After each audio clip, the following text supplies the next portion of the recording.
Hello again, people who happen to stumble upon this video or follow the link I shared in Discord. So, a few days ago, I made my own tier list of the Greek saga based on my opinion as a Norse games fan. This is my tier list of what I feel are the best games based on gameplay, overall presentation, blah blah blah blah. Last week I yapped an hour about it, so I had to cut it because it would take maybe 2 hours if I included my yapping on the story. And this is my difficulty tier for those who are curious for the most difficult of the games and the easiest. So, did I change my mind since last week? Um, Maybe a bit, but I'm not going to delve deep. And I since watched some videos from from veterans of this franchise who played it in the highest difficulty, and my ranking is not that far off, at least in the Greek saga, because the Norse games are a different kind of tiring. Because if we're just talking about the base story, it's not as difficult compared to other Greek games, but when you factor in the Valkyries, Berserkers, these are very, very different stories. So I'm not going to delve deep into that. Right now, we're going to discuss the lore, my thoughts about it, my review about it overall. So I put God of War 1 as B tier because it's the baseline of everything I'm going to do in this review and my yapping again. So I describe it as yapping, but I do have critical thoughts about it. I have my basis, justifications, and the reason I put God of War 1 as a baseline is because every single entry after it is going to be compared to God of War 1. And that is important because when discussing the story of the Greek saga, there's a lot of reasons given to its flaws or justification in terms of context of when it was made. So people say it was made in 2005, early 2000s, late 2000s, where stories in the focus is an action game. The market is different. It's not trying to be something deeper or like that. So I'm explaining this because everything is going to be compared to God of War 1. While I do understand those kind of explanation in terms of context, I also don't think that uh, it can be a good excuse, especially if we do have a baseline game, which is God of War 1. And again, um, I do have different standards depending if it's a sequel or a prequel, because I do recognize that the sequel, especially the mainline games like God of War 2 and 3, they have a different kind of production. They have they have expectations tagged with them. Unlike the prequel games were sometimes like outsourced to other studio. While it doesn't excuse some flaws, they're made with a completely different mindset than the mainline games. So execution of ideas, eternal consistency with the lore, with the character, and a lot of these games, they have really good scenes, but just because they have good scenes, it doesn't mean that everything work together as one good coherent story. And I do have some slight benchmarking with other games. It means that during this era, 2000s period, there are games with good stories this era, well written ones, complex ones with very layered characters. So while I do recognize that God of War is not an RPG, which is my favorite genre of video games, at least I am not going in blind, in a sense that I do not have an idea about the standard of storytelling during these times. I do have an idea and I do have comparison. But like I said in my previous videos, I haven't played games like Devil May Cry, so Uh, I think David Jaff mentioned that God of War is inspired by Onimusha and Devil May Cry. So I cannot compare God of War to those games. So that was pretty long, but let's start with God of War 1. And okay, let's start. So God of War 1. When a story starts with a man jumping to his death, and then the whole game is a flashback. It's already one of the best introductions in the saga. Actually, the objectively the best way to start the saga. A lot of people are saying that you should start with, Chain's ascension in chronological order, and I disagree because this is a good way to actually understand Kratos as a character. Should I say it Kratos or Kratos? Because Kratos is Greek and Kratos is American, and I'm neither, okay?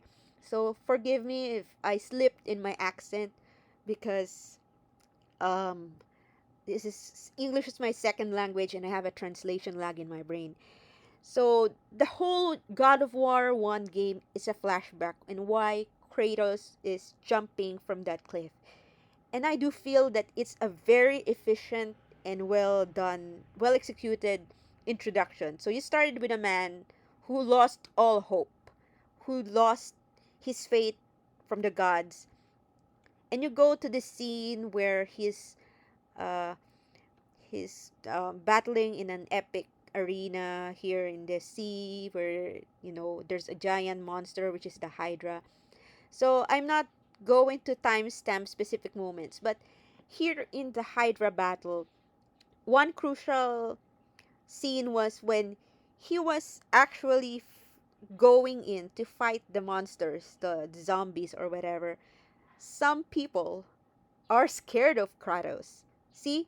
So why are these civilians scared of the man who is trying to, defeat this giant monster? It's a big question. And that not only that, they recognize him based on his appearance, his white skin. So see, there's some good build-up of mystery there. And in this scene, you uh okay, the ship captain. So you're introduced to a guy who is jumping to his death, abandoned by gods, and battling this huge monster. So he's extraordinarily strong. People are afraid of him. And when it comes to the boat captain, this infamous scene happened. So yeah, see that this is in the span of uh less of 10% of this whole video here in YouTube. So there's a very good character build up just at the beginning of the story. And later on with you know the vase scene, the boat sex or whatever that this is infamous. So um I'm going to expound my thoughts on that later, but I have mixed views on that scene because while you can say that they want to put the sexy scene in this, they want to hammer to the audience how adult the story is. I also think it serves some kind of narrative purpose because the two ladies in his bed are the only positive human contact he had in this whole story so far and until the end of the story. And in that scene it establishes that he misses his wife. So again, it's a very efficient way of introducing the character. I think I don't know the time stamp on it. It's also close to when Athena gives him another assignment to which is to rescue people in Athens. At least from her perspective, because when you go to Athens, you actually just slice down people who are running away from um, all the chaos and the death. You end up accidentally killing them. I think it's clear that Kratos slashing those civilians is more of collateral damage, not some deliberate murder spree. but it's still a bit funny. In my last video, I praise the whole reveal of Ares in this stage, because when you go to the city and Athena is saying that it's getting destroyed, you climb to this, you know, to the walls, you slowly get revealed the main antagonist, the god of war himself, Ares. And visually, Ares is this big, is this giant, very imposing figure surrounded by din din din, it's war. See, it's very good visual storytelling. You see Ares here, the god of war, in the middle of the war. So how do you overcome this kind of opponent? So very efficient. See, we're not even halfway the video. We've established the villain, we established the stakes, we've established the mystery, and from this point, I think most of it is gameplay. In the Pandora's Temple, the Desert of Lost Souls, which is probably my most disliked uh, section outside Hades, is the the desert where you have to listen to the singing sirens. And so you go to this beautiful location, Pandora's Temple. The first time that Kronos is called, you see this big temple. You just, you marvel at the art.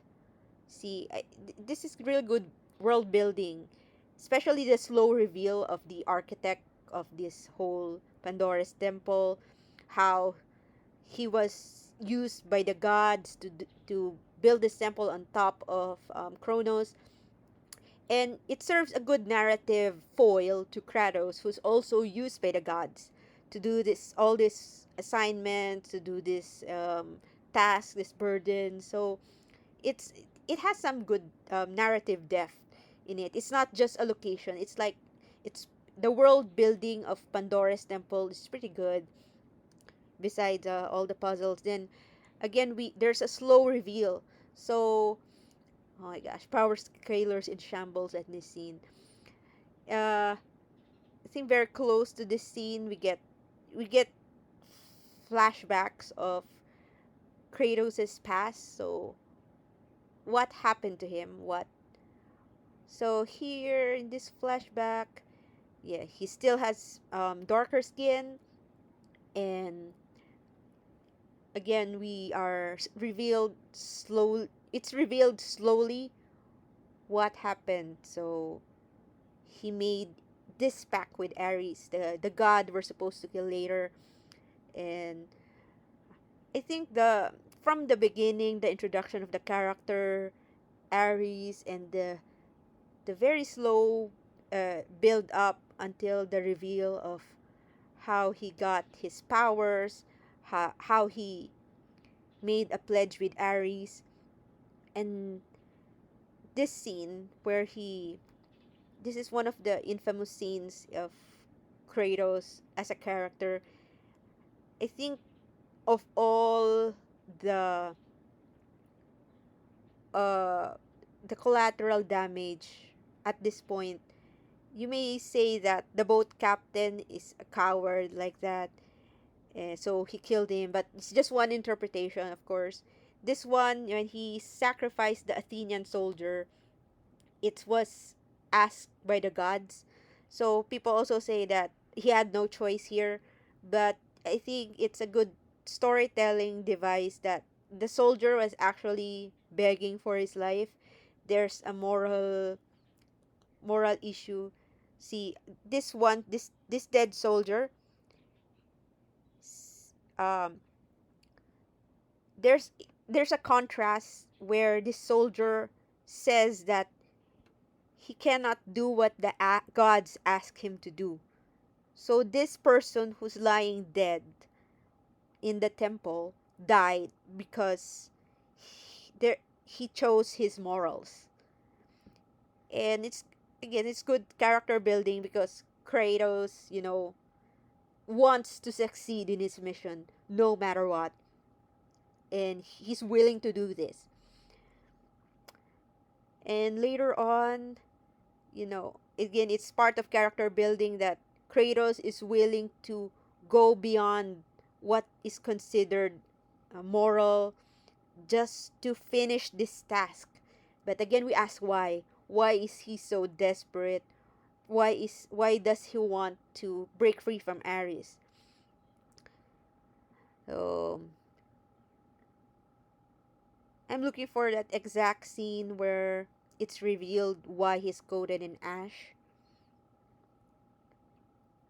but it's gonna take forever to find it. So I think people listening to it knows about it anyway. When it's finally revealed that Kratos, actually accidentally murdered his family because uh of Ares' trickery. Okay, this scene, it's really an emotional highlight of this game. Especially they build upon it, and this is hubris again. This is Greek tragedy because one of the strongest points in the story of God of War 1 is a lot of what brought Kratos up to this point of killing his family is his own choices. He is an ambitious Spartan general, so ambitious that even his wife called him out for it. Lysandra said that, Kratos of Sparta, when will you stop? And Kratos says, until the glory of Sparta is spread worldwide. See, so a part of Kratos's fate happened because he pushed for it. He was so ambitious. He's so ambitious. He's promoted to general, and when he's general, he he's fighting a losing battle and made a pact with Ares. And when he made a pact with Ares, I do understand you can say it's a gray area because he wants to defend his homeland, but at the same time, he willingly raided those villagers, killed innocent people in the name of Ares. We don't see any kind of self-reflection from him or moral conflict. And again, he's willing to kill people inside Athena's temple, which is I'm sure it's a war crime back then. I don't know, I'm not an archaeologist or a historian, but it's generally accepted that if people are seeking refuge from those temples, and I think the oracle did say that you don't kill them, and he still did, and the consequence is him killing his own family. And so when it's time to finally face with Ares, oh, there's this ad. Sorry, you. So when it's time to finally have this showdown with Ares, yeah, it's played out as a big boss battle. They're both huge. Like, it's a godlike battle because from the whole arc is building Kratos from this mortal underdog who gets the blessings from the gods, and finally he achieve the power of the god through Pandora's box. And you have this epic showdown with Ares, and you have one of the most emotional scenes in the whole franchise, where he's he's brought to this lowest point of his life, and to he relives this moment. He regrets this so much, where he just badly wants to protect his wife and daughter from himself. It's a great storytelling device, a great stage where you combine gameplay and storytelling.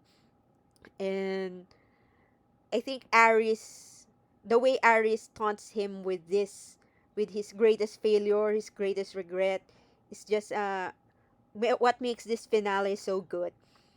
And it's even heartbreaking that you can embrace your wife and daughter, Lysandra and Calliope, so they could regain health and not die. And my heart broke in that scene.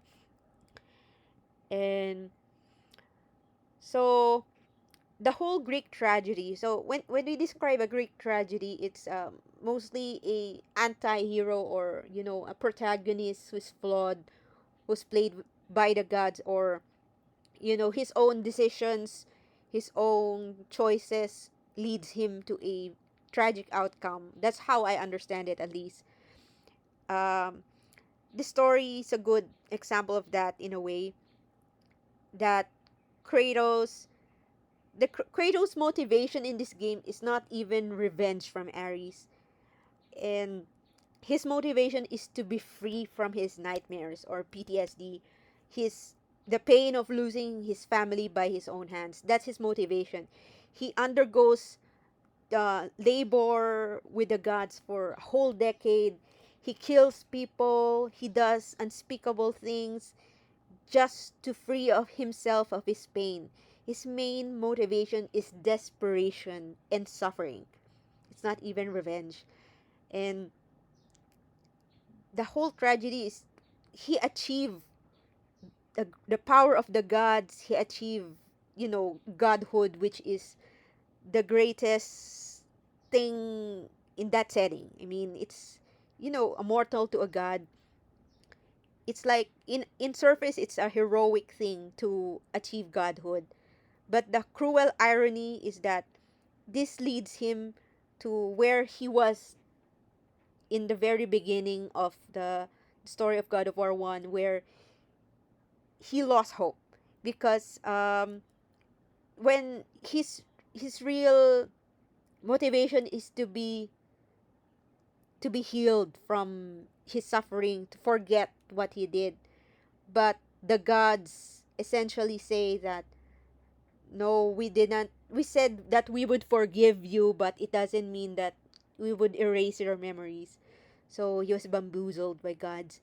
He he jumped, but instead of dying, he is promoted as the god of war.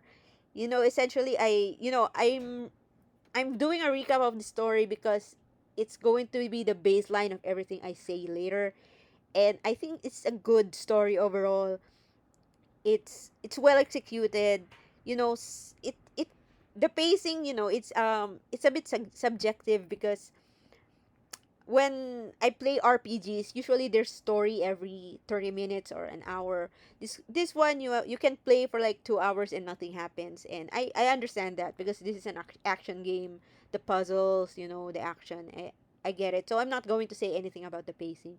But overall, I really like the story of the first God of War, and I think it's the best introduction a person could have on the character of Kratos. So every new player who really cares about the lore of the Greek saga should start with God of War 1. It's not even it's objective. Please don't start with Chains of Olympus, don't start with Ascension. So that's how I feel about it. So it's currently B tier because it is the baseline. And the way I'm going to do this, I'm going to review based on release order. Okay, God of War 2. I already criticized this last game. Last video. I'm so sorry about that. Translation lag. I'm gonna put this. Sorry. Okay, God of War 2. I have really mixed feelings about God of War 2, because I think it's the most enjoyable Greek saga game. Personally, I enjoy it so much. I think this story is action packed, fast paced, and it's straight to the point. It doesn't overcomplicate itself. It doesn't pretend to be deeper than it is. I think it's pretty straightforward for what it wants to do. The spectacle is great. Look at this. I mean, it's visually impressive. But coming from God of War 1 to God of War 2, it's so jarring. It's such a jarring experience, because it feels that Kratos has been stripped of so much depth and nuance as a character. It felt like you came from a Greek tragedy to WrestleMania or something. I'm not going to apologize for that comparison, but that's how I feel about it. And at the beginning of the story, it says that he's causing rampage as the god of war because they don't really explain why. Ex- I think they explain it a very bit, like a few lines, because yeah, okay, let's go back there. See, well, he's miserable because he still have nightmares from losing his family. The gods denied him of being cured of PTSD. So I think that's an acceptable explanation. But if you build with this kind of premise, where Kratos is the one who is clearly wrong, he's clearly wrong here. He's he's laying siege, is causing rampage and destroying cities, conquering roads with his Spartan army. I you may say that the gods are the dicks here for and the gods are stupid, but clearly if Kratos is laying um with causing so much destruction, the other gods also have the right to put him down. See, I they're both bad. I mean, they both have dark sides. The gods and Kratos, the gods for playing with him, for not for bamboozling him with their promises. But Kratos is also wrong here for attacking roads, and the gods have the right to put him down and fight him. And this is important because God of War 2 and 3, so two games, the whole saga, from this point, the saga is the two-thirds of the saga is dependent on this scene. Okay, this scene where a voice tells Kratos to stab yourself with this blade and drain your godly powers. And Kratos, you know, to defeat this statue of Colossus, just, he does it. There's not even a questioning portion of who's talking to him. And some people on Reddit say that Zeus tricked him. But, this is Zeus is against him. Zeus nerfed him at the beginning. Zeus made him smaller, took away his god powers. And likely Zeus is also behind the Colossus. And then a voice sounding like Zeus tells him to stab himself and drain his powers. And this mistake is so stupid, so contrived, and you know, for a person who figure out Pandora's temple and all those puzzles, it makes him look really stupid. I think it's the excuse of the devs so they could, reduce his power to level 1 so you could regain it through the story, because how would a game progress if he's overpowered from level 1? Oh, right, I get it. But again, it makes the character look so stupid.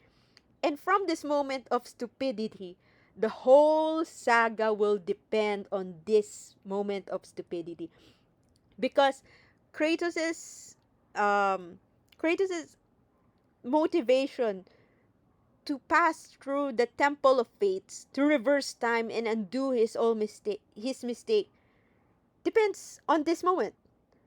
So, because this mistake is so bad, he has to reverse time to go back in time so he could, he could go back in time and defeat Zeus. The whole game relies on this.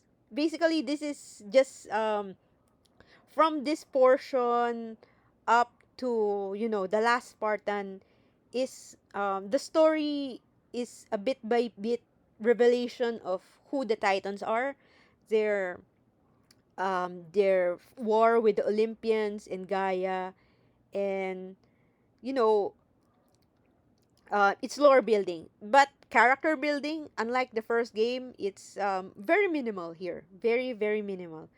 We almost learn nothing new about Kratos. He doesn't progress much. I mean, the bosses are amazing. They're fun. Prometheus, poor guy, RIP, dude. the the typhoon, Gaia, the Titans. They're good to, all this lore is good. I'm not saying it's a bad thing. And these people, I think this is Theseus, then Perseus next, and and then Icarus, the crazy guy. And I'm going to say something that will matter when I review God of War 3 later. Because you see, Kratos has a lot of patience in these encounters. These guys, basically ask to be killed. They challenge him, they antagonize him, they, Perseus, Theseus, the barbarian king, they're all threats to Kratos, and he has to fight them, so, their deaths are kind of justified.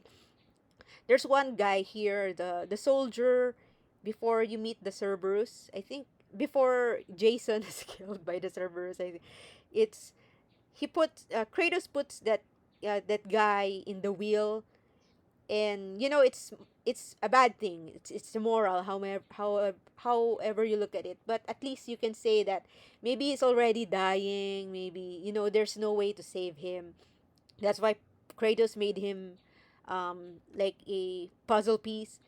Later on, the translators, when Kratos can't read and he has to bash the translators head, of course that's wrong, that's bad, that makes Kratos a bad guy, of course.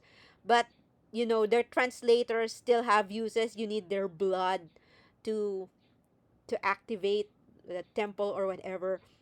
I'm not saying this to excuse Kratos or say that um he is a uh, to justify it anything. I'm mentioning it because every kill he has here can be explained by some kind of pragmatic, or he was threatened. Of course, he was threatened by Perseus, by Theseus, like, and Icarus, antagonized him, threatened his life.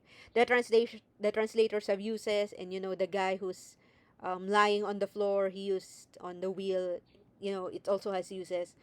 Later on, we will compare it to God of War 3.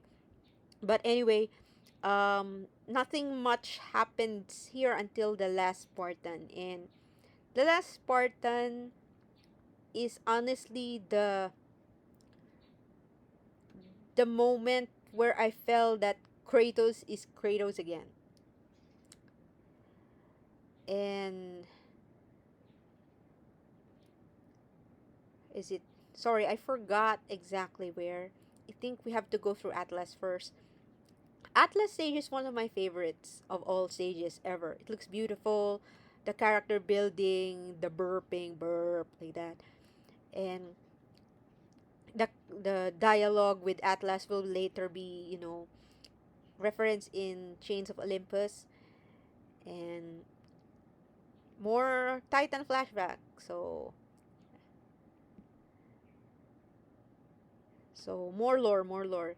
So from here, from this bad decision here in Rhodes, up to here is still the Titans lore, which is again not bad, but again it's less about Kratos but more about the world.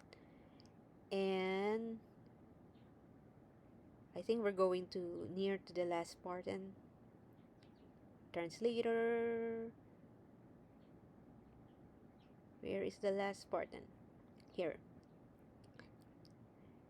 This scene where I'm mentioning the last Spartan because up to this point, and until it's revealed that Zeus destroyed Sparta, there's I don't I barely felt that this was Kratos from God of War 1. The depth of the character has been stripped away. If you re- if you actually replace Kratos at the beginning with another guy, say Hercules, or let's invent another person, Dominus. Dominus is the god of war, and he's so pissed. And he laid rampage in Rhodes, and he made a bad mistake with Zeus. Do you think the story will change? No, actually, no. That's how much Kratos was lost in terms of death until this scene where he talks about Sparta. It feels, he cares about Sparta.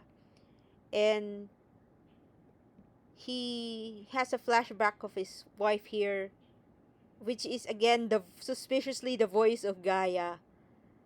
I think Gaia, he seems to be manipulating him. And again, this is the moment where there is a chance to go back to who Kratos is. This is an opportunity to tell the audience who he is, who he was, what Sparta means to him. But instead of, lingering in that moment of character spotlight, where this is plot again. This is Gaia telling him, you should fight the war. You should do this, do this. I mean, we're being pushed again to plot. The story, so, it wants to push the war. Just push the plot forward, push the plot forward, push the Warrior Titans lore building. In their chance to, remind the audience who Kratos was, they sped it up. I wish this portion about Sparta and the flashback about Lysandra was like 3 or 4 times longer. Just, we could remember who Kratos was. But, they made that decision to be action packed and fast paced. And it's a bit jarring, especially when you go to the end. I mean, I just want to say again that the fates from the hallway fight to Lachesis and Atropos are just one of the best boss fight sequences battle I had in God of War. I love it so much. So praise to that. So this part about Zeus. So let's forward. Hey, it's a pretty good fight. Like I said, it's like WrestleMania, so over the top, so epic, with swords, and there's a whole thing about Kratos and Athena here that we're missing the context, because in the first game, Athena was like Athena was there to guide him where he should go. He's the one saying that the gods require you to do this and that. Here in God of War 2, they seem to have Kratos doesn't seem to be antagonistic to her compared. I mean, we've only seen Zeus and Athena here at least, but late he just shows her at the beginning. I mean, they're not super friendly either, but he doesn't want to murder her. Okay, and here, when Athena sacrifices herself to save Zeus, Kratos is, see, he doesn't want to kill her. So, I mean, even though we're missing some, context, dialogue between two, I mean, I will accept this, okay? I will accept it that Athena is um, one of the gods that Kratos, cares at least that he doesn't feel good stabbing her like this. I will accept that as it is, okay? Because later it will come. Later, when I review God of War 3, I'm going to go back here. And that's it. That's pretty much my comment in God of War 2. And this. I almost forgot. Okay, let's just play out this. This very epic scene of. Sorry. Ads again. The ending goes really hard. Really, really hard. I mean, I have no complaints. The hype, Kratos, on top of Gaia, saying, Zeus, your son has returned. I mean, so epic. TC Carson is so great. I love you, TC Carson. So amazing performance. Okay, let's get.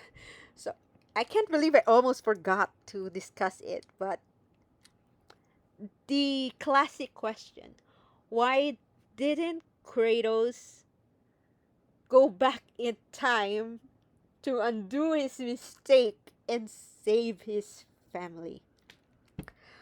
Okay, so again, from God of War 1, in the final battle with Ares, his greatest regret, his lowest point, his innermost self hatred regret is not being to save his family, but instead killing them. But now he has the power to go back and undo that. And he didn't do it. Okay. And there's a lot of explanations of this in the fandom. While reviewing this, I tend I minimize references of opinions of other people, but I have to address it here because so far the popular explanation first that he cannot bring his family to this war because they will die from the gods. That's reasonable. Second explanation is the paradox where if Kratos go back and undoes what he did to his family, then it would create a paradox because he only becomes a god of war, only gets the blade of Olympus, he only gets to the fate because his family died. And those two explanations are interesting. And I'm not going to say that they're wrong. The problem is that the series does not address it at all. There's no dialogue, there's no conversation, and those two theories are different and made by and the fans are the ones who made those explanations. And if you are, if you are relying on fans to make two different theories to explain why the character made that decision, then it is a writing issue. Because in God of War 3, later, okay, I'm going to the God of War 3 explanation, but I'm going to be brief with it. They don't address it either. God of War 3 says that, I want to kill Zeus, and that's it. So, the paradox explanation and not wanting to bring his family no opportunity, it's they're okay as explanations, but it's also a writing issue. So with that long yapping, unfortunately I have to put God of War 2 in C tier for now. Character assassination. But it's so fun. It's so cheesy. I mean, well performed, amazing voice acting by TC Carson, amazing moments, amazing boss battles. I love it so much. But again, mixed feelings on the story. So that being said, we're going to uh so pretty much yap that without using my outline. Chains of Olympus. I'm not going to go in detail with this one because I talked about it last week, and I think that as a prequel, does it justify itself? Does do we need it? My verdict, it was nice, but some problems. And Chains of Olympus. Chains. Here.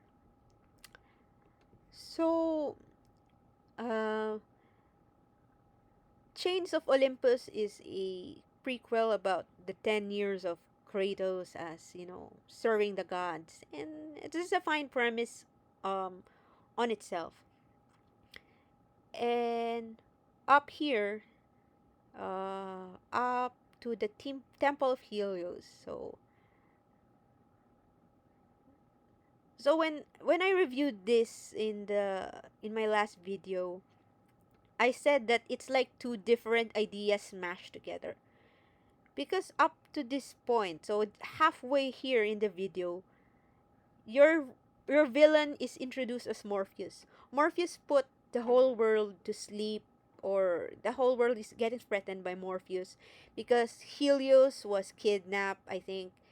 And so you're really expecting that Morpheus is your villain here.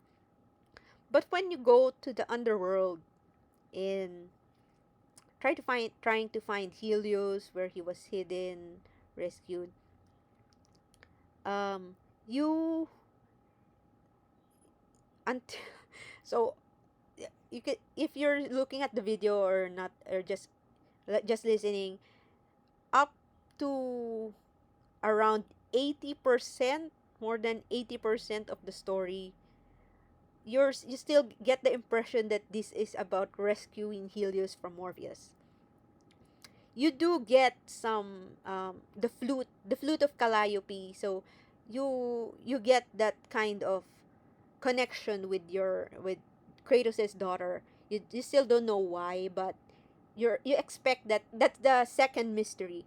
The A plot is Morpheus, the B plot is why are you hearing your daughter? You go to the temple of Persephone, you chase Calliope, and up to 90% of the story,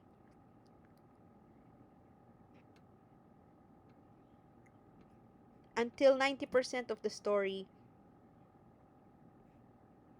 you you you are still expecting to, you know, rescue Helios, and you get to this character Persephone, who suddenly explains her whole motivation, but not before meeting.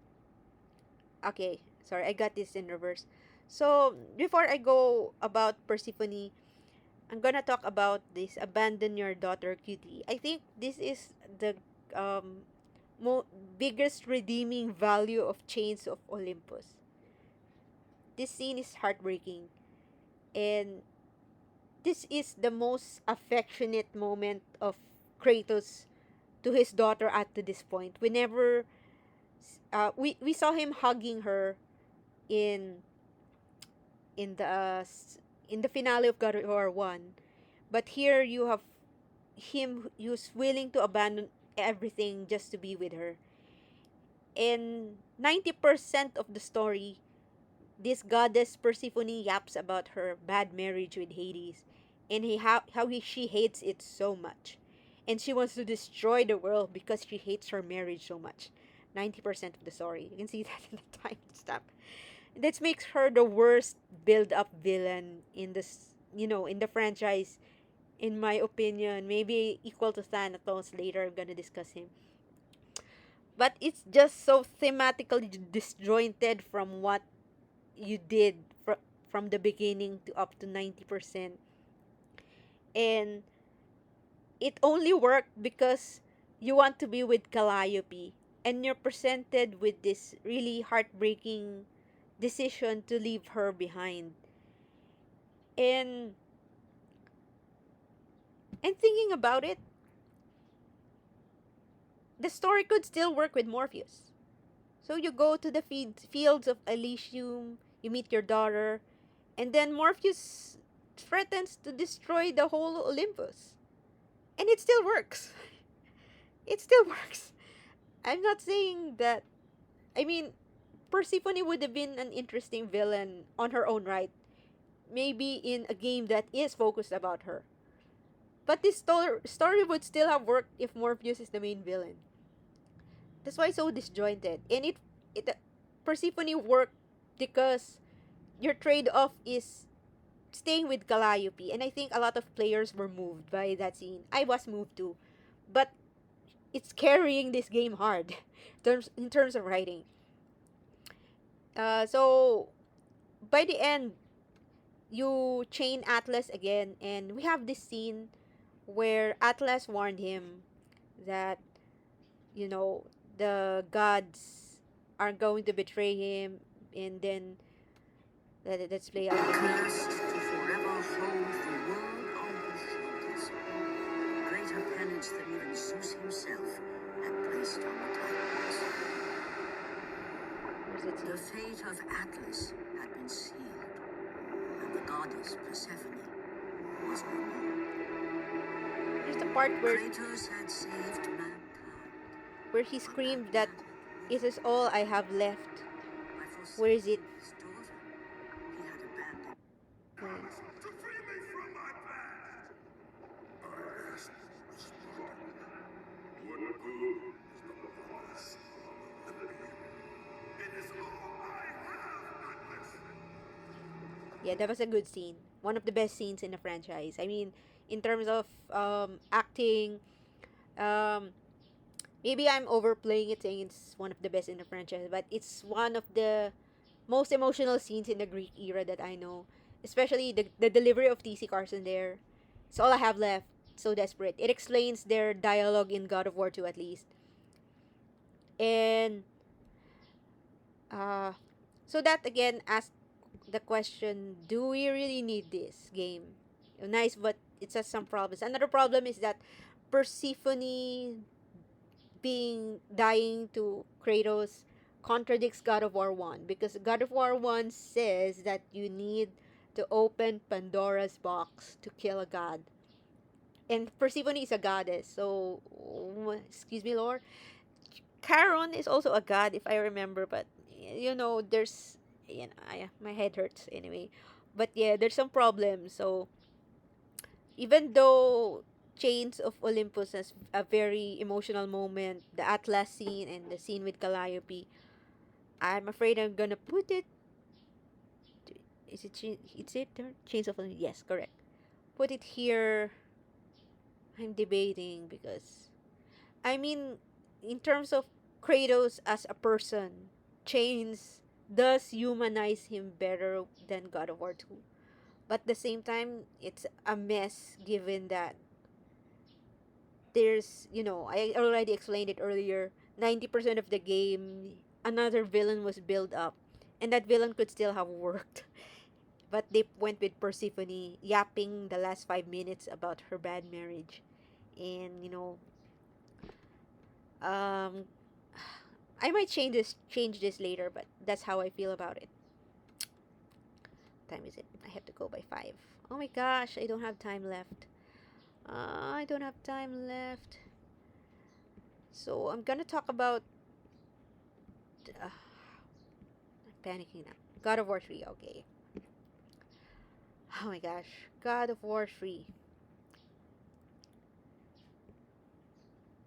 I don't know how to begin with here, but I put a timestamp here for a reason.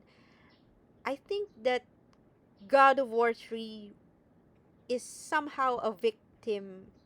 It's not somehow, it's definitely a product of what God of War 2 set up. So I already said my criticisms about it. So on a positive note, some of the best scenes in the saga on an individual standalone basis are in God of War 3. I think there are some really good scenes here. Kratos' scenes with Hephaestus are generally good, I think. I think Hephaestus is one of the more interesting Greek saga characters, personally. And I'm going to highlight one scene that I haven't seen praised in most lore videos I've seen.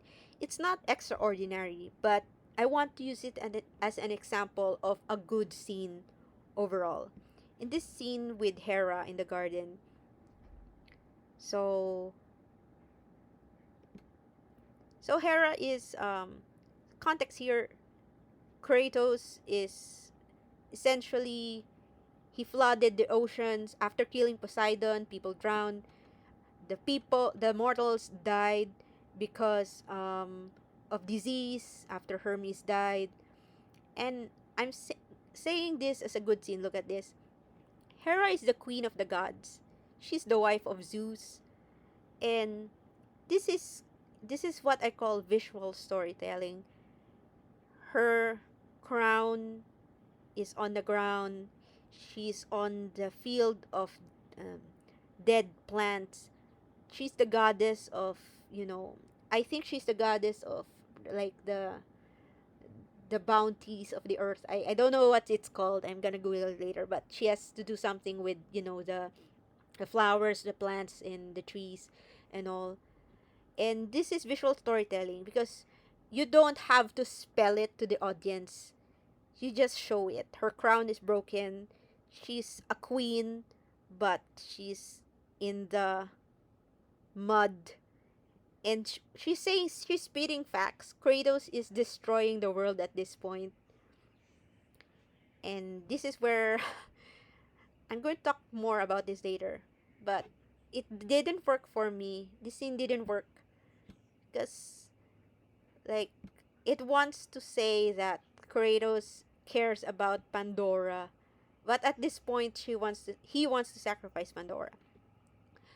Okay, but that's basically how I describe good scenes on an individual basis. There's visual storytelling. There's a symbolism of queen losing her crown, and the whole Olympus actually has good environmental storytelling, especially when you go near to the flame of Olympus. There's lots of artwork there, commissioned artwork of the gods of Poseidon, Hades, and Zeus. The brothers, they're standing together, and the whole grand palaces of Olympus, they're expensive, they're flashy, they're luxurious. It's good environmental storytelling. I have no problems with that. So let's go to my problem. I think God of War 3 is just the messiest game as a whole. There's a conflict in vision because God of War 2, although I criticized it as a character assassination of Kratos, I think it's pretty simple that you cannot take it that seriously when you go to the goofy side of it. You can enjoy it as, a rage-filled man bashing translators to death, ripping out Icarus wings. So you could, at least take it in that kind of context. Sorry, there's music playing now, but I cannot stop this recording anymore. I'm going to at least try to isolate myself from the playing music. Anyway, so God of War 3 wants to be taken so seriously. I swear. And the way it wants to go back with Kratos' humanity through Pandora. And there's such a clash in vision in this story because um there's a clash in vision because you feel that the writers seem to want Kratos to be a monster in so many scenes. Like for example, the part where Kratos dragged Poseidon's princess uh, Kra- so this part I'm not gonna show Aphrodite in detail because I might get bonked by mods or taken down or whatever. But if you could see what I'm pointing with my mouse right now, Hercules, Poseidon's princess, and Aphrodite are like pretty close together. And I'm going to compare it because with Hercules, Kratos still had talked with him. So Kratos is able to talk with Hercules, sympathize with him, and reason with him. It's a good scene on a standalone basis.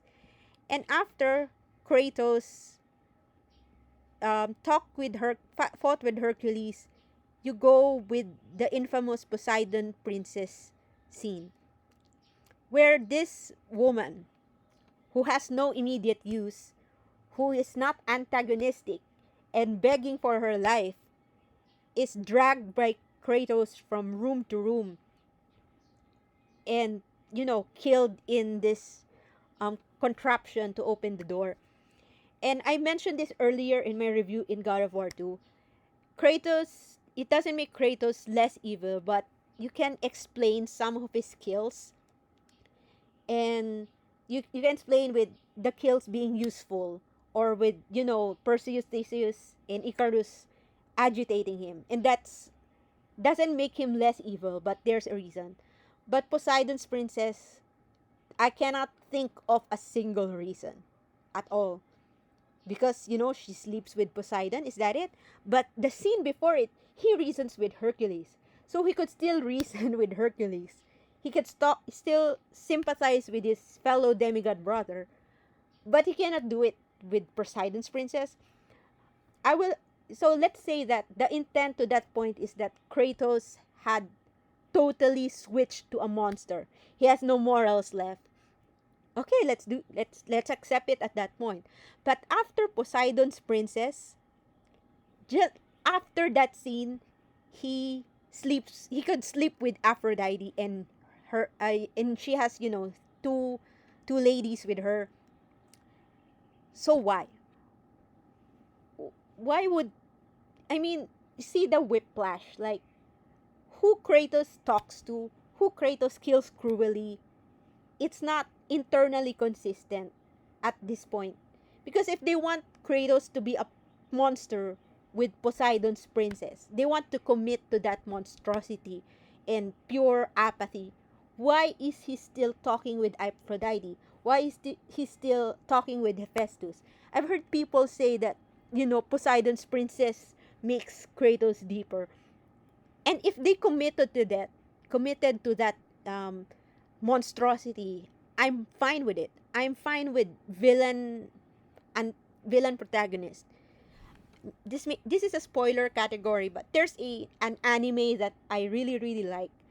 Sorry for the comparison, but I'm gonna say it's Death Note. Okay, Death Note, 2000s anime. The protagonist is a massive piece of shit. Okay, he's a egomaniac. He's a murderer, mass murderer actually, and I'm, you know, his downfall, okay, spoiler to Death Note, his downfall presents him as pathetic, writhing, begging, and that's fine.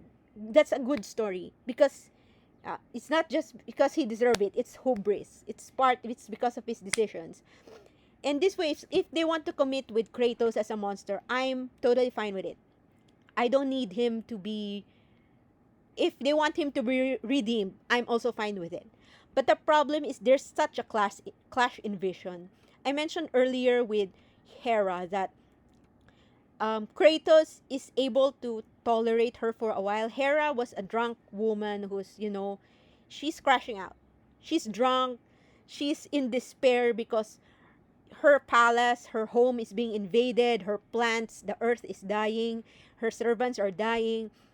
And Kratos is able to tolerate her. He's not harming her at this point. So, see, you see how arbitrary his monstrosity from being able to reason with Hercules, just then what he did with Poseidon's princess, then um being chill with Aphrodite, then Hephaestus betrayed him, I get it. That's why I think it's one of the better scenes in God of War 3.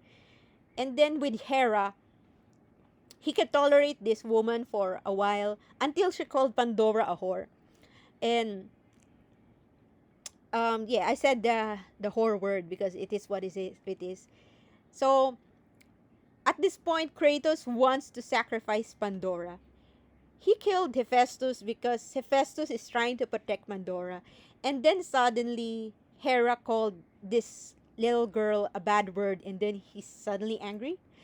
And I think they're trying to build up Kratos getting attached to Pandora as a substitute daughter.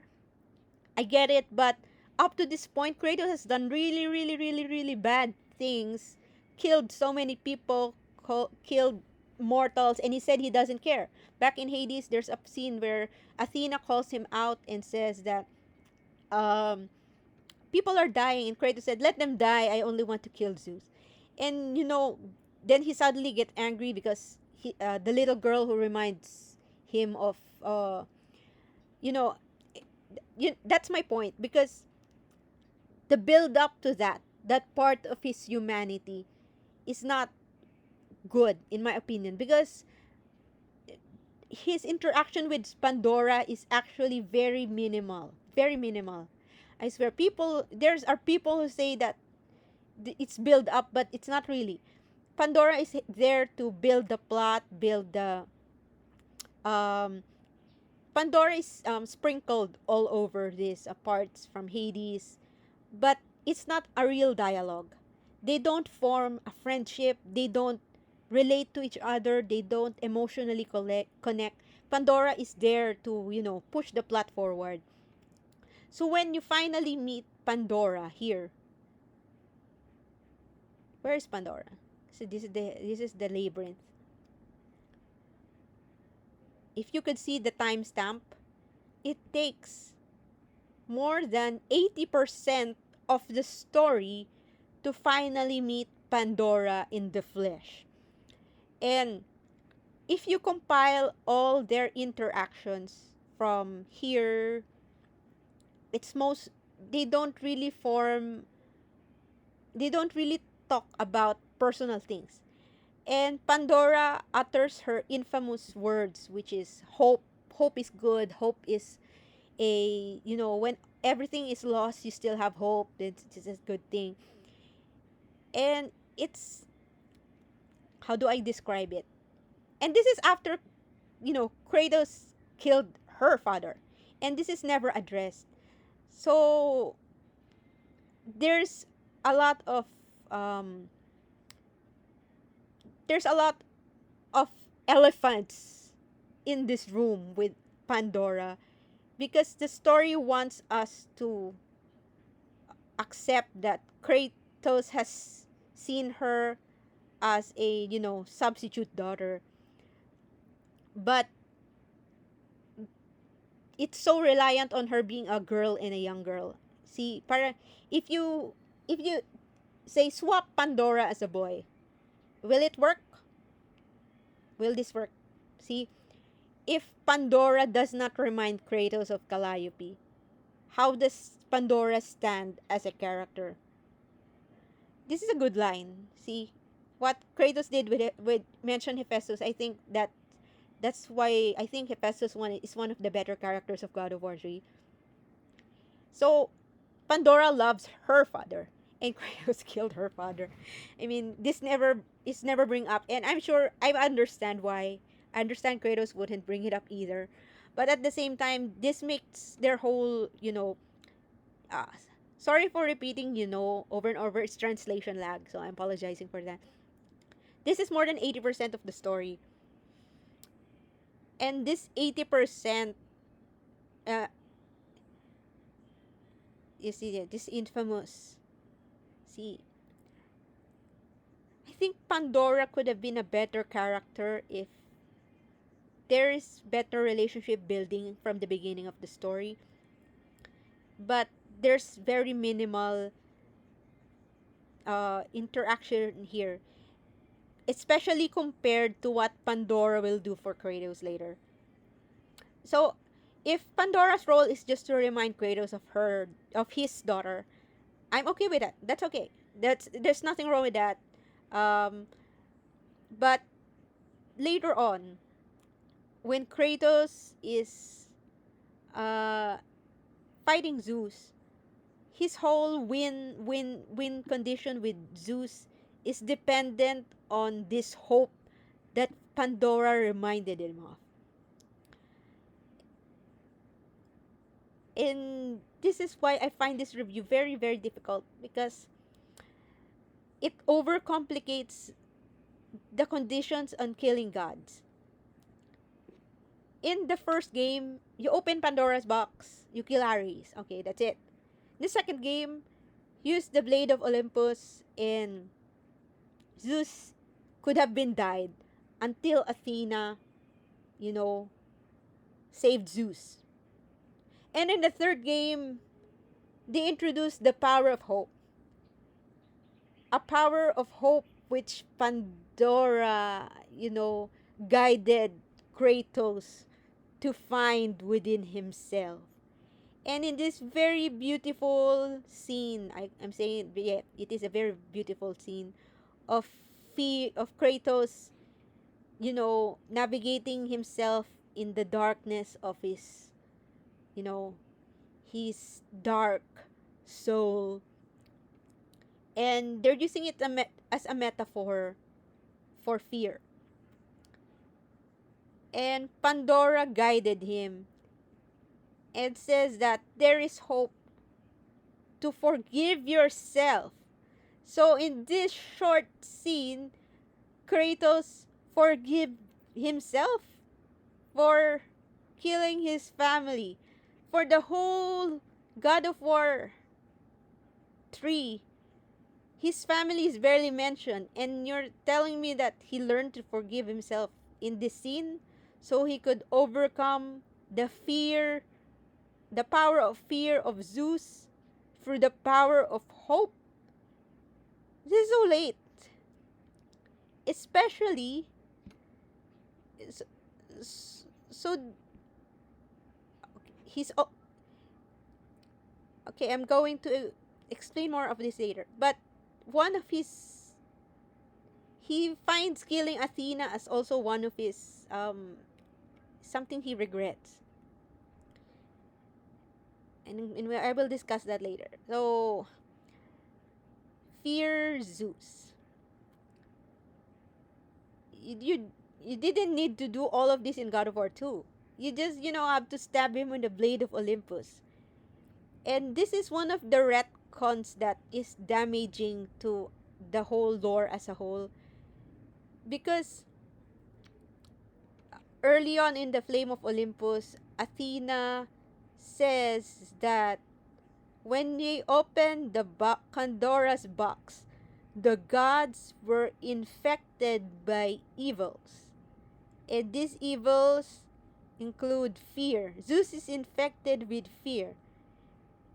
This is so late in the story. Look at that time stamp, okay? Very, very late in the story. So this portion, after, you discovered self-forgiveness. You forgive yourself for killing your family. Suddenly, you're given this moment where you can, pummel Zeus for the ground for 2 hours and have the satisfaction of patricide. You see the whiplash of that beautiful scene about forgiveness and hope. Then you can beat your father to death to a bloody pulp. And then, like 95% of the story, you have Athena explaining that the box infected the gods, and basically it just up from God of War 2. So, okay. God of War 2, I said at the beginning of the review of God of War 2, if Kratos is laying waste on the cities of mortals, the gods have every reason to put him down because you know, he's getting chaotic. And then you have this retcon where the gods apparently are in drugs because the evils of Pandora's box infected them with fear, blah blah blah blah. But Zeus was not irrational at the beginning of God of War 2. Kratos is being violent. He's destroying everyone. He's killing everyone. They have the right to defend, roads. And this God of War 3, this again comes in play with the conflict of vision I see, because they don't want to commit with Kratos being the bad guy here. Suddenly they're gonna say, the gods are in drugs because they're infected by evils of the Pandora's box. And Kratos defeats the fear of Zeus with hope. And you want me to take this seriously, especially after Kratos did from 80% of the game, killing mortals, dragging an innocent woman. So, you want me to accept that this guy is the carrier of hope. Like, they cannot commit to him being a monster.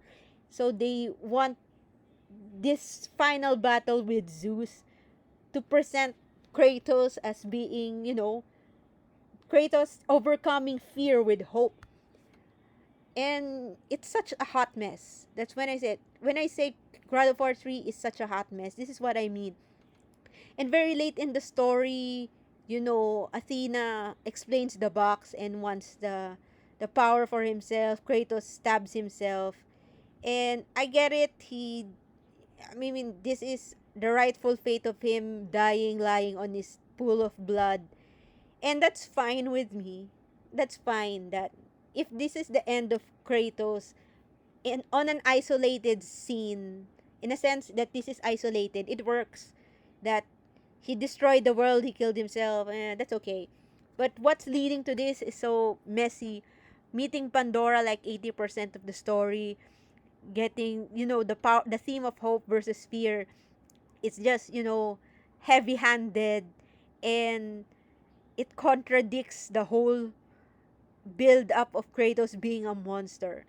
You know, it's why God of War is my most disliked story of all Greek games as a whole. And let's go back to Athena, because at the beginning of at the end of God of War 2, Athena is torn between Olympus and Kratos. She cares for Kratos, but she also cares about Olympus. So the result is her dying, taking that, taking the sword for Zeus. And at the beginning of the story, she says to Kratos, "Oh, I am now in the higher plane of existence. I have seen truth. Now I want Zeus to die." Okay, girl, that's a big departure from who you are. I know there's an explanation, but I mean, again, this is fans saying that she's infected by greed, but they didn't really confirm it. I know Cory Barlog says in an interview that Athena was corrupted by the higher plane, but that is not explained in this game at all. Not at all. So again, fans have to explain what the story didn't attempt to explain. So, what a mess. And I'm not I don't want to praise it in a story sense. I think it's a weak weak finale in terms of character writing. It's internally inconsistent. The monstrosity of Kratos is arbitrary depending who wrote the scene. You Unlike God of War 2, where the opponents, the people that kills has some kind of use or explanation behind it. This one, you cannot guess when he will snap, when he will drag an innocent woman, when he will be chill, when he is willing to talk. Like, it's so inconsistent, and you cannot reconcile that, especially at the end where the story is trying hard to say that there is hope within Kratos, and when God of War 3 doesn't really build up to it. The hope relies so much on Kratos being reminded of Calliope with Pandora, but Calliope is barely mentioned here. And like I said, it really relies on Pandora being a girl that reminds Kratos of Calliope. If you switch Pandora to a boy, see, does it still work? Does it still work? See, it relies so much on this association and the fans, making the connection. But um, Pandora as her own character, you don't know why she's attached to Kratos, why she's trying to reach out to him. I cannot understand why. It's very convenient for the plot that they're trying, that Pandora just has a conveniently powerful ally to save her. You say that if you're saying that Kratos is the first one to treat her like a human, well, Hephaestus did it before Kratos, so it doesn't really work in that sense, that because Hephaestus definitely treated her better than Kratos did. I mean, Kratos didn't abuse her or anything, but see, it does. If Kratos is the first one to treat Pandora right, it's not a good explanation because Hephaestus treated her better. But overall, yeah, that's my verdict on God of War 3. Unfortunately, I don't have time, and I might continue this in another video. But for now, I'm gonna put it in D tier. Thank you, guys.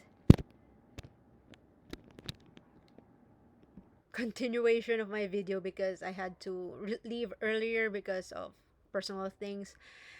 But yes, I expressed my issues in God of War 3. I think it there's a strong clash of vision. If you want Kratos to be a monster, I'm fine with it, but you can't, do it. Most of the story strip him of humanity in God of War 2 and 3, then suddenly, back out and introduce this kind of last minute justification and element like gods infected by evils and Kratos having hope.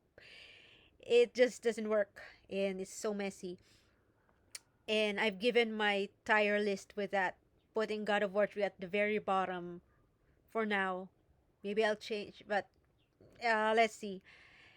What two games left? Ghost of Sparta and Ascension. And I'm not going to discuss the Norse games here. I think they're a very different level in terms of storytelling, vision, and internal consistency. They're very different, and it would move most of these games in so many tires much lower than it. Just being honest about it. God of War 3. Ghost of Sparta. I've already praised the setting of the Thera eruption. I was geeking out because of that setting. And I try to not involve involve some development background in my review, but I do have to mention that Ghost of Sparta was a recycled, deleted stage in God of War 2, which is Atlantis, and it explains so much. Ghost of Sparta goes back to the character, less world building, less war about the Titans and Olympians, and it explained basically why it explained a story of Kratos looking for some th- Kratos is looking for his brother, and it's revealed that the whole prophecy about him being a mark, there's a whole prophecy about the Mark Warrior, and I I wouldn't say it's a retcon, but it does change how I view God of War 1, because God of War 1, when I played it, his relationship with Ares began when he prayed to Ares. It presents Kratos as an active agent of his own, that he initiated this relationship. He called out the god of war, and it happened from there. But because of of Sparta, it shows that the gods already saw Kratos as something, he and demons, because of this prophecy about a Mark warrior, and they kidnap demons for it. And it's not truly a retcon because this is in the side materials, the bonus materials, if you complete God of War 1. So it was planned, but at the same time, it does change how I see God of War 1.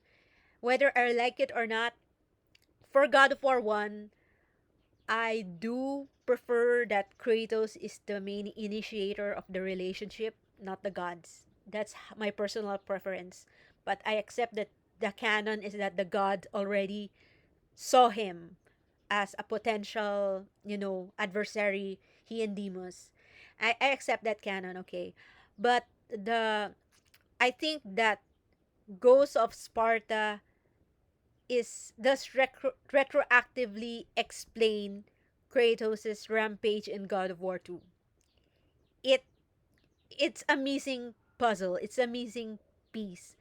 Because if we just play God of War 2 earlier when I review it, it just seems that Kratos is out of control because his mind is cooked from PTSD and pissed at the gods for not honoring their bargain.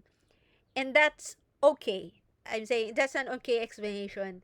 But at the same time, it changes Kratos to someone who is. It strips Kratos of a lot of dimensions. Because in the first God of War, he's not even driven by revenge primarily. It's mostly desperation and suffering. In God of War 2, he he did all that work just to get back at Zeus because he's made this very, very stupid and contrived mistake. Ghost of Sparta does not fix that stupid mistake at the start of God of War 2. And I could have I could have made that work without the whole duping thing. Just have Zeus stab Kratos at the back. And I'm sorry, I'm getting back to God of War 2, but I want to go back to the Ghost of Sparta. As a story, standalone story, I think it's quite decent. It presents Kratos as someone who loves his brother.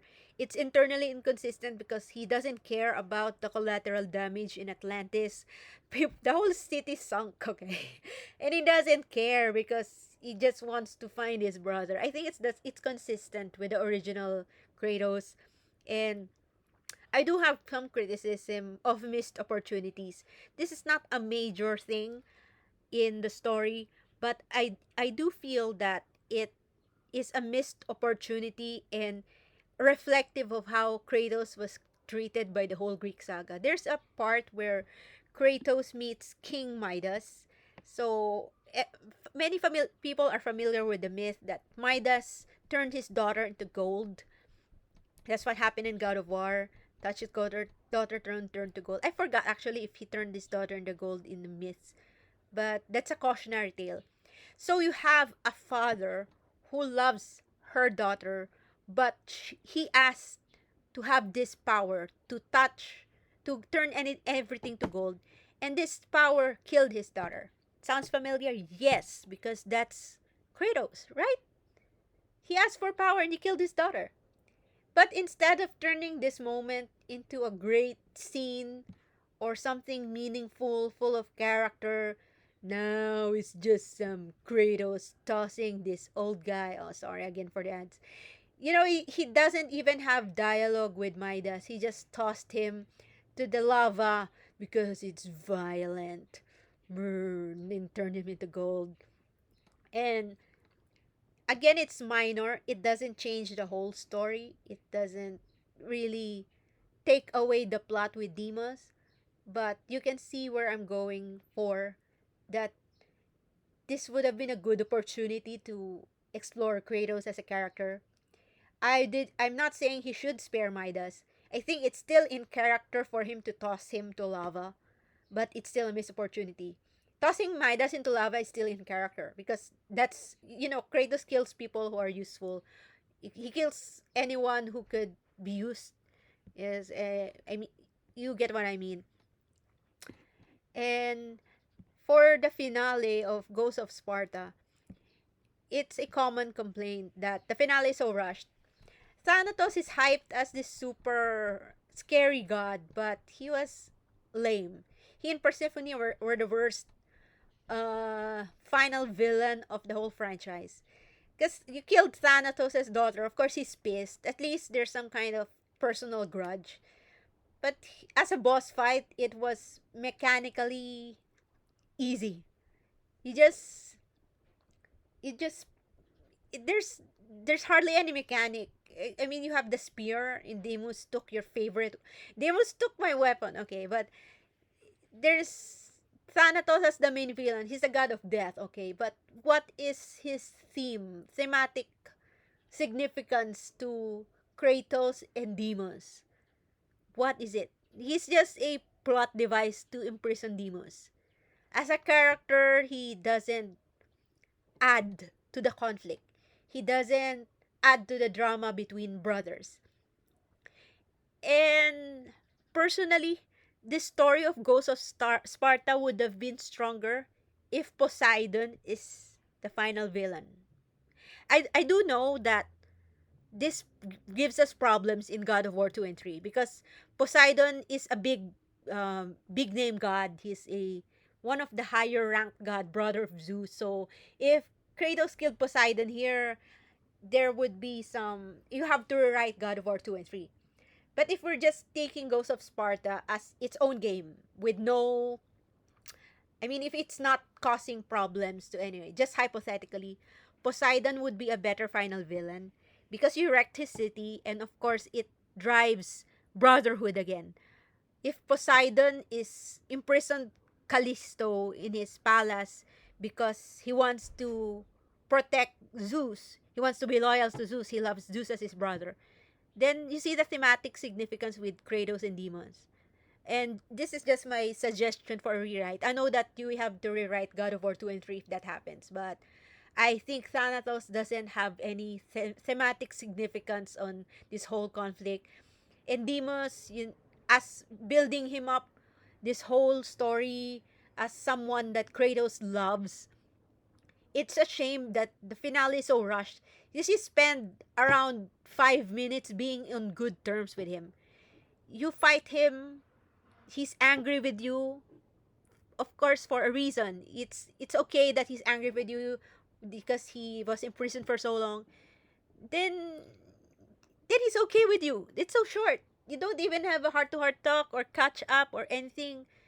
Then you lose him after with the boss fight with Thanatos. It all happened in less than an hour, like 30 minutes, and it's a shame because it's supposed to be the emotional climax of the story. It is a good scene when he's burying Deimos with his mother and the gravedigger there. It's a it explains his crash out in God of War 2. But in hypothetical rewrite, restructure, this is the missing piece of God of War 2 that should have been there. But they did cut it so you could, go straight to the action. I think it would have been worked as a flashback, to be honest. Because God of War 1 is a huge flashback. If Ghost of Sparta is in God of War 2, it would make the whole trilogy stronger. Because it explains better why Kratos is crashing out. It's not just because he's mad from PTSD. It's because he learns that the gods have been playing with him far earlier than he knew. Because his whole thing with Ares, I think he still blames it to himself that his family is dead because he made bad choices. He made a pact.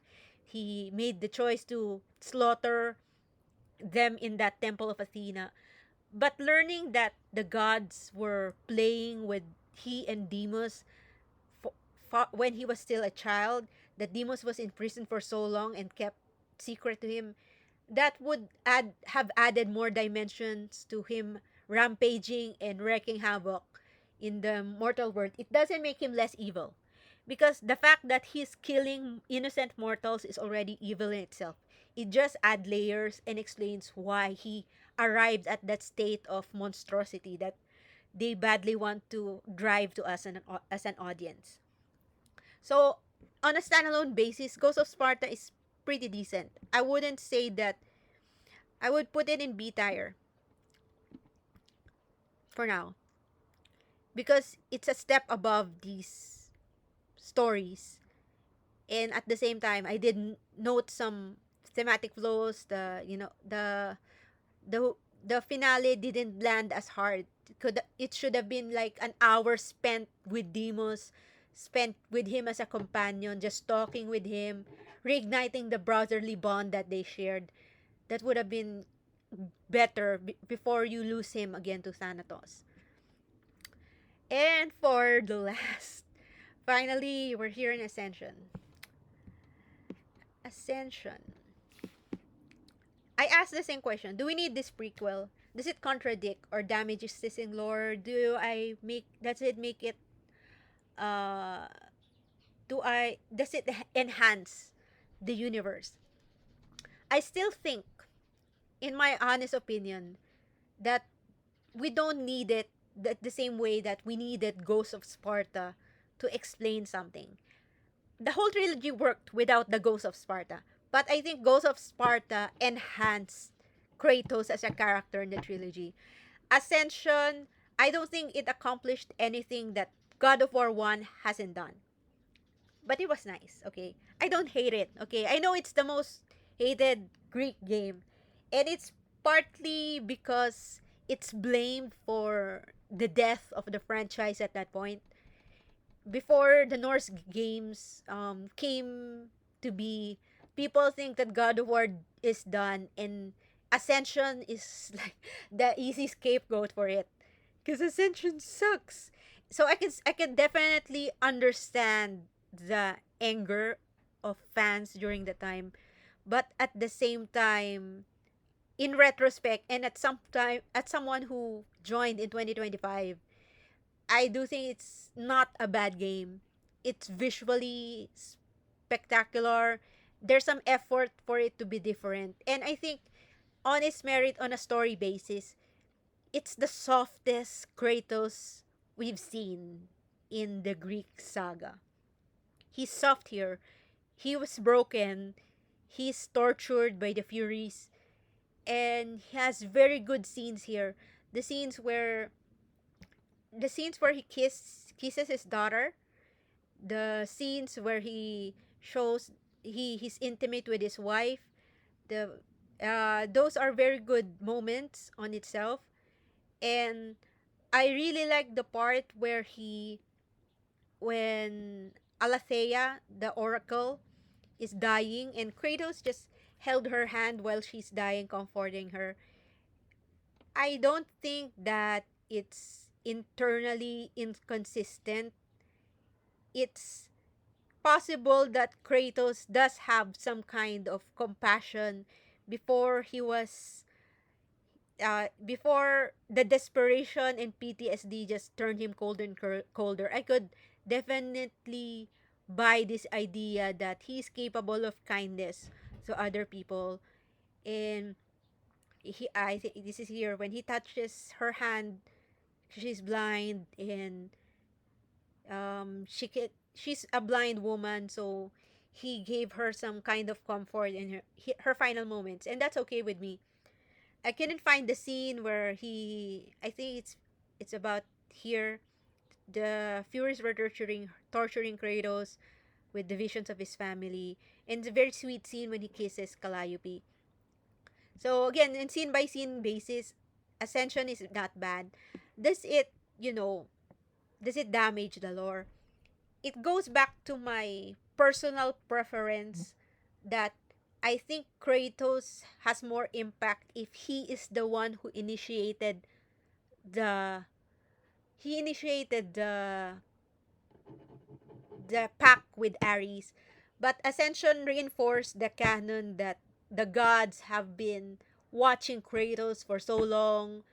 They they they they suspected Deimos as the Mark Warrior and all of that, and Ares is just more than a god throwing a tantrum at his father because he's jealous of Athena.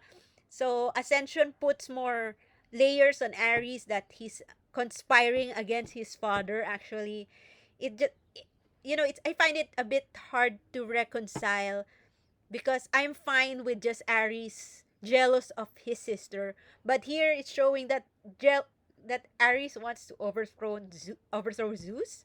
So yeah, it's a change of motivation for Ares, but I don't think it damages the lore so bad.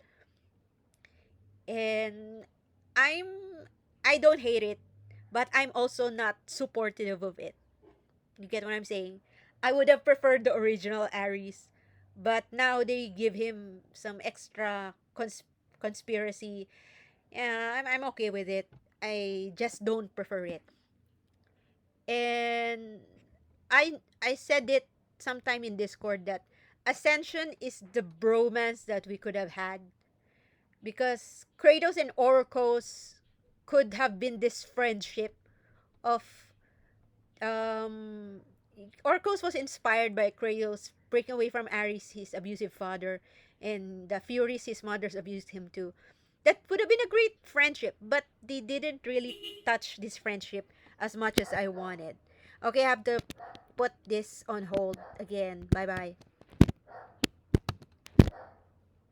I had to cut my review earlier and I actually forgot where I left. But earlier I recorded something while I was thinking of my rankings.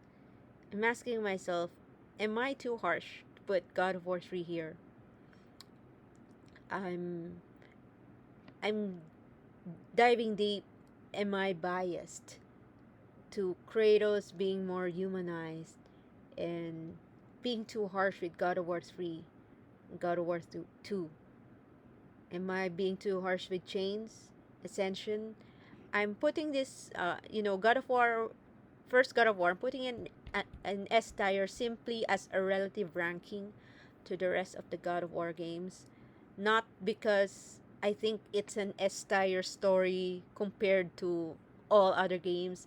I do think that compared to RPGs, the story of God of War is still much simpler, much more focused on just one character, while RPGs have more complex lore, complex character relationships, and also this tier is just relative to this franchise record of 6 games. 6 games in the PlayStation. I'm not mentioning Betrayal. I'm so tired of people trying to remind me that Betrayal exists. But anyway, I'm going to like cross-examine myself. God of War 3, does it deserve it? Does it deserve to be put this low? Especially with good scenes with Festus, good scenes with, like I said earlier, with the visual storytelling of Olympus and the beautiful presentation. I think it suffers the same thing as God of War 2. I'm gonna put it here temporarily, really.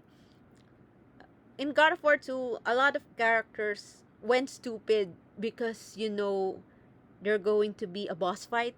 And even though they went stupid, it's like you enjoy it because it doesn't have any consequences. Example is like Perseus again and Theseus. They challenge Kratos and they FAFO'd, and that's fun. It's brutal. And but in God of War 3, I forgot to rant earlier about Gaia. Gaia. I mean, why? It felt so contrived. Like they were waiting for Kratos to be this warrior who would be the champion of the Titans. Gaia is even narrating Kratos' life. She's that figure. And then why would she even need to betray him? Like, and when she betrayed him, she had to give this whole expository speech about Kratos being used by Titans. It's just so contrived, and it felt like they just want to get rid of her.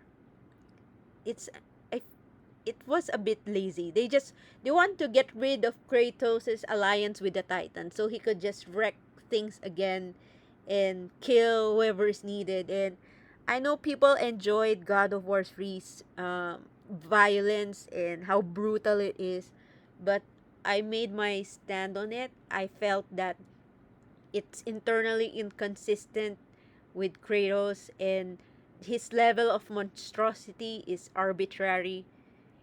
If they want to commit to him as a mindless, rage filled monster who does not reason, does not empathize, does not spare anyone, then so be it. I'm fine with it, but they didn't commit to it. He's just trying to guess if he's gonna talk or if he's just gonna, if it's felt very arbitrary. I already ranted about this earlier. So I think in terms of character writing, it's really D tier. Character writing, it's the lowest. Not because Kratos turned evil, because the circumstances turning him evil is so contrived and felt gratuitous in a way, especially with Poseidon's princess. And in the gravity of his crimes does not fit the half-assed, rushed, poorly set up redemption they wanted with him with Pandora. And people might tell me that he wasn't really redeemed. He still died. No, it was clear they're trying to show that Kratos had hope, well, that defeated the fear in Zeus. And which again doesn't make sense when God of War 2 presented Kratos as being in the wrong by attacking other cities. And it took Ghost of Sparta to add another layer of his rampage.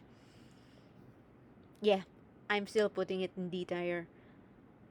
And I don't know how many people will listen to this video. I might change my mind in a few months, in a few years, but this is how I feel right now. Ascension, Should I put this one higher? Because I think that even though Ascension story is not that necessary to flesh out the setting, I think what it did with its story is decent. It was decently done. It felt like it's a sponge getting squeezed even though it's so dry. At that point, the franchise is so, it's done. God of War 3 is done. Ghost of Sparta contextualized God of War 2 and 3. And then you have Ascension, which happens even earlier than Chains of Olympus. And sadly, it wasn't a success and people blamed it, which, again, I don't blame the developers because they're stretched thin, they're forced to do multiplayer.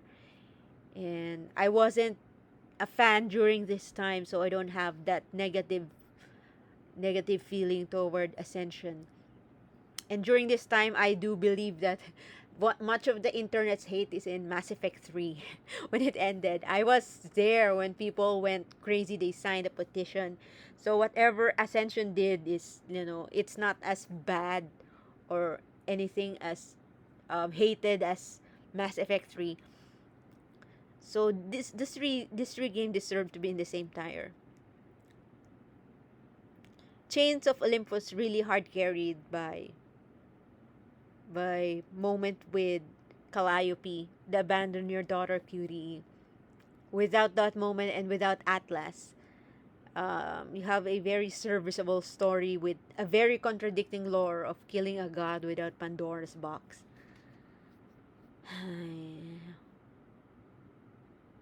I think even though I do love the moment with Calliope, I'll have to put it lower. But maybe I could arrange it like this.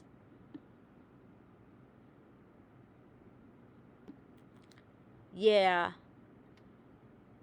nobody will listen to my video, so I'm going, maybe, yes, this is how I feel right now.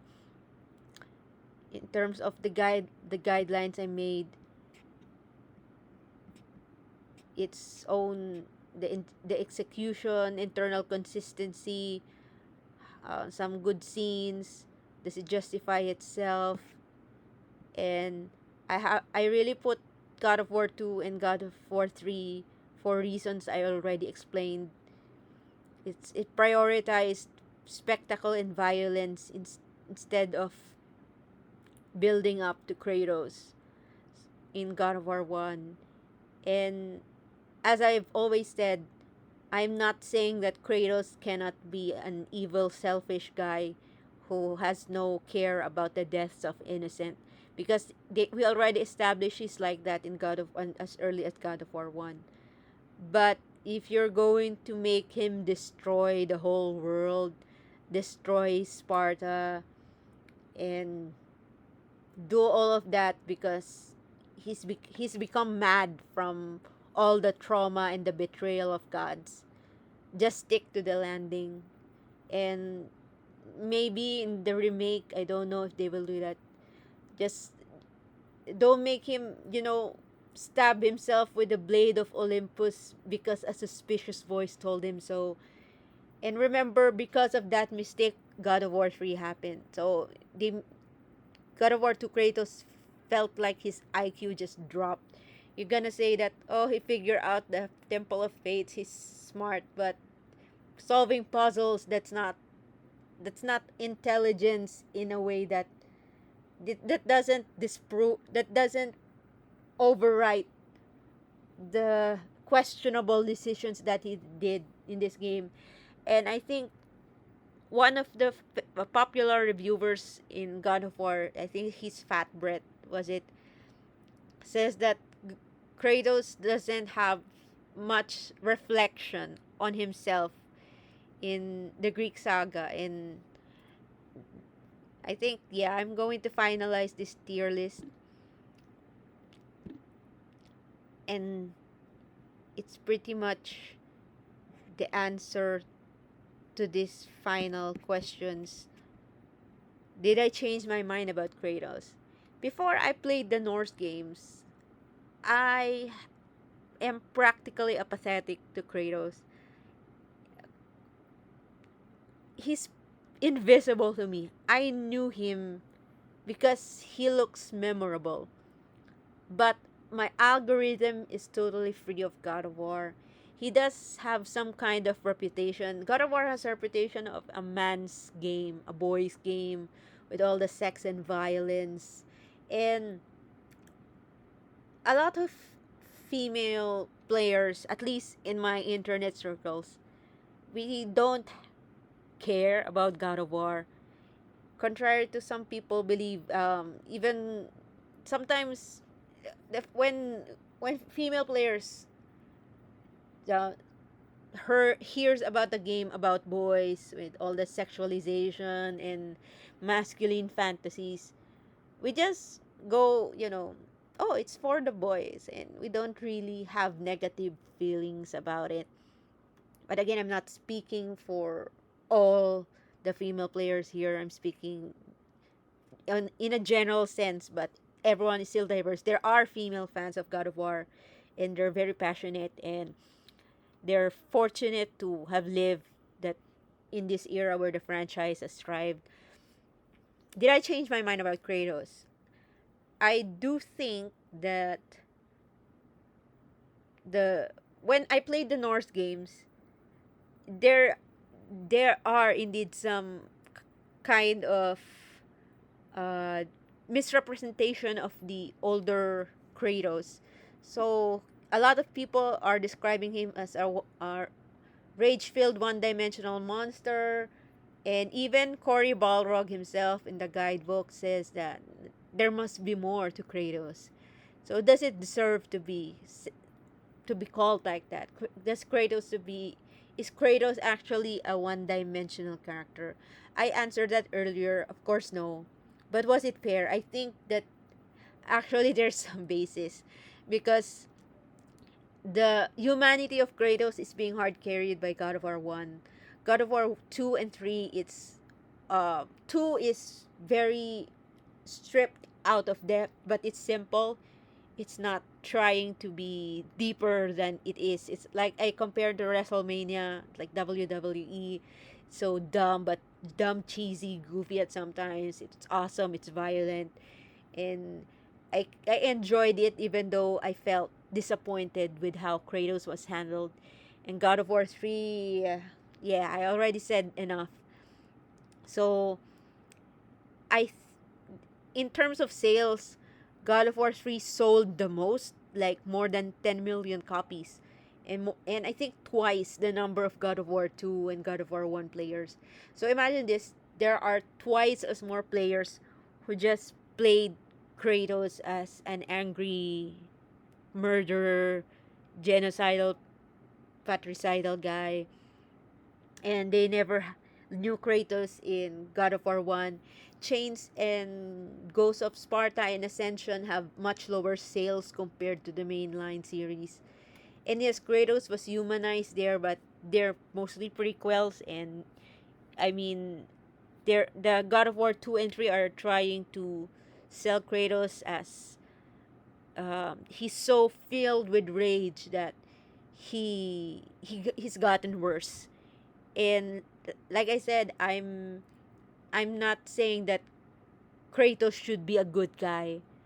I'm just saying that if they want to stick with him as a full monster, they gotta deal with they gotta stick the landing and accept if people don't find him as a character with dimensions anymore, because if they made him a monster, then it is what it is.